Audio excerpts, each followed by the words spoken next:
No one today trusts America. You talk to the leaders in Europe, not one of them trusts America. You go to the Middle East, not one of the leaders that I've met a number of them, trust America.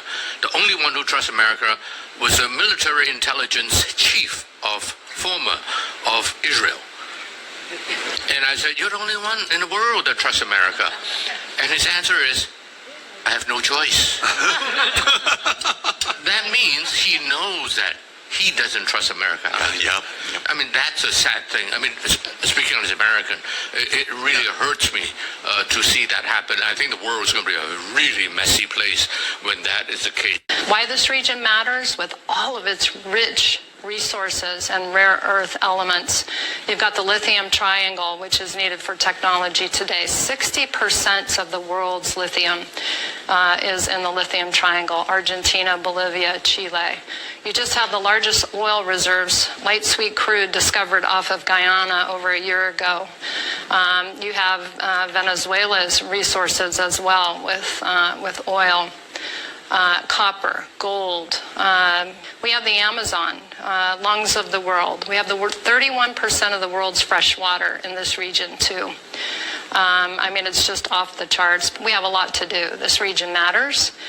It has a lot to do with national security, and we need to step up our game. We're at a transition phase in the world where the countries that have been exploited by the colonial empires, by Europe, and by the United States. I put the United States in that same colonial empire. We like to pretend that we're the world's best friend and we're sitting on a hill celebrating democracy when we're one of the biggest damn invaders in history. And the death tolls we've racked up of other people is significant. You look also in Africa across the Sahel.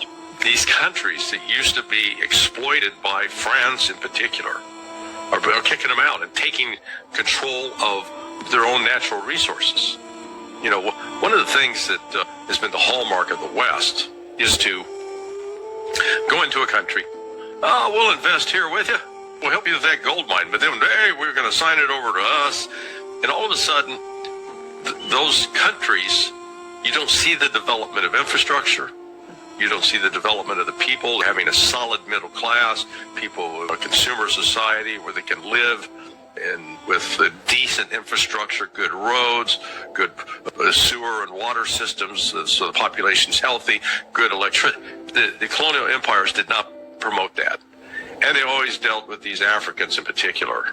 You know, these black people, you know, they're stupid. They don't know, you know, they're animals. Well, they've had enough. And now they're recognizing, you know what, we're going to take control of these resources and use them for our people. Now, are there some leaders that are corrupt and going to take advantage for themselves? Yeah, absolutely. That exists here in the United States. So, you know, we're in no position to go around pointing at others, lecturing them. Hey, you know, you need to clean your act up and be like us. Oh, you mean all the presidents that have gone into office not as multimillionaires, and when they leave office are multimillionaires? Yeah, great system. Bill Clinton is, you know, the poster boy for that, as is Barack Obama. The two of the worst examples.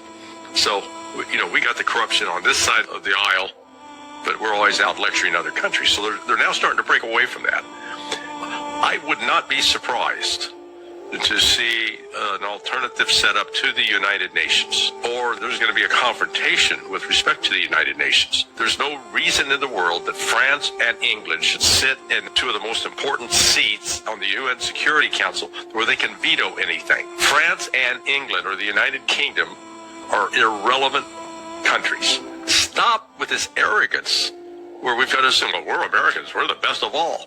I have been proud to be an American because there was a point where I thought we were really sincere about trying to help the oppressed, trying to stand up for freedom and liberty. Now, as I've gotten older, I realize it's all been a damn scam.